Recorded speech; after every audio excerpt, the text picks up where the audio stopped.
Hello everybody, today we're going to be making a Cheater's French dip. For that I'm going to need a box of Texas toast, preferably the ones without the cheese. Sliced roast beef, probably about 1.5 pounds. 2 cups of water for the gravy, juice gravy, and provolone cheese. Yep, this sounds pretty simple. We're going to have to see if it works. So let's go. Right, first you want to get that gravy bubbling away with the 2 cups of water. And slowly but surely start putting in the roast. And you're going to let the roast beef cook for probably just a couple minutes, 5 tops. It's just to give it a nice warm fit. While the beef is sizzling away for a couple minutes, I've laid all of the Texas toast out on a sheet pan for the oven and preheated the oven to 425. Alright, got the beef still in the gravy. Start by putting probably 2 or 3 pieces on each Texas toast.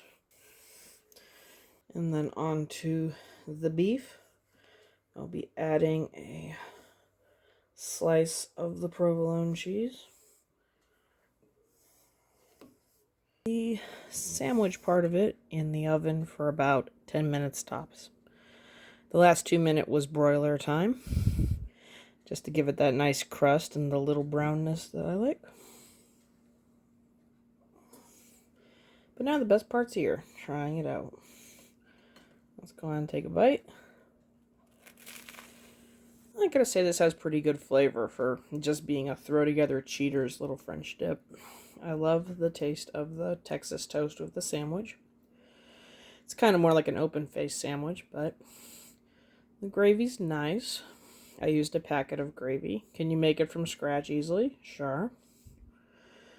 But if you're in a rush and you have some kids at home, or you even have a little party, or just something that you need some fast but delicious little food for, this is actually a pretty good solution.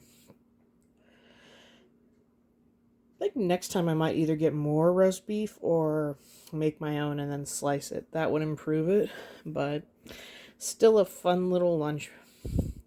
So if you have any thoughts, don't have any thoughts, you know what to do. Leave me a like, leave me a comment about it, and I will see you in our next one.